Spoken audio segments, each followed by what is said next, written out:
All right, I thought I would do an ion exchange capacity problem. I think there's one like this on homework 10. And this one is actually a multiple step problem with a couple of steps that you might see on a couple of the other problems. And so ion exchange capacity, we're figuring out how much calcium and magnesium hardness we can exchange with the sodium that would be on the resin in the unit.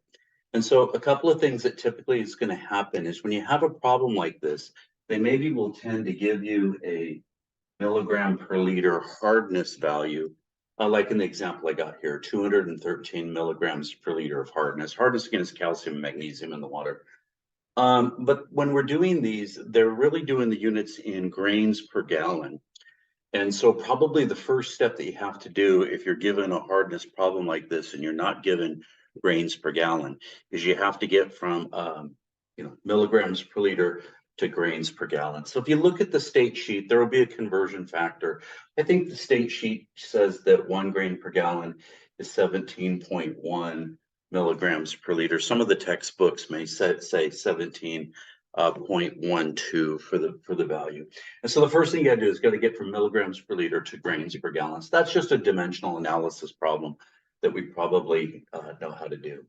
The next thing that you may get is you may either get the grains of capacity of the ion exchange unit.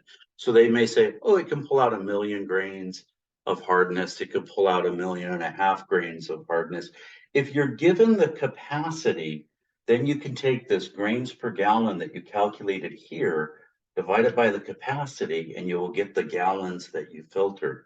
If you're not given the grains of capacity, what they're going to do is they're going to give you 2 units like this, where they're going to give you maybe the cubic feet of resin and the ability per each cubic foot of resin to remove so many grains of hardness. So let's go ahead and work this math a little bit and kind of maybe do this first step, calculate this second step, and then solve problem 3. So I've got this formula here that says 1 grain per gallon is the same as 17.12 milligrams per liter. And so if we turn the on that and take the 213 divided by 17.12, you're going to get 12.44 grains per gallon of hardness expressed in grains per gallon. Well, in this case, I have not told you that, oh, you can pull out 1 million grains of hardness.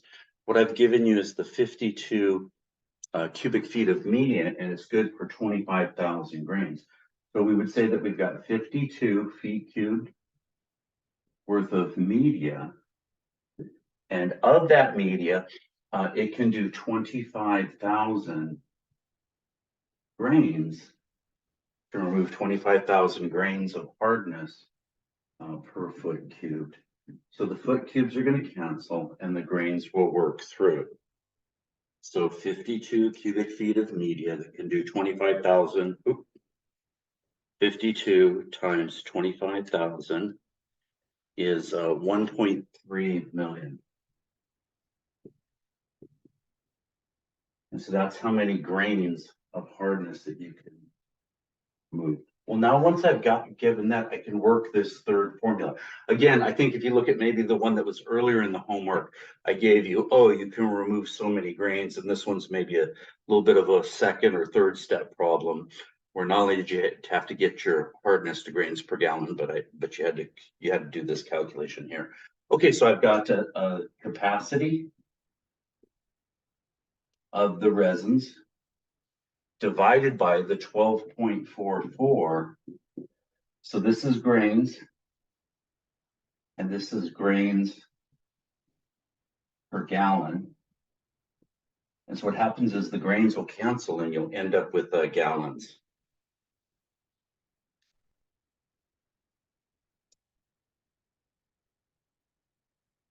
And so here I'm going to be able to do 104,488 gallons of water will be treated.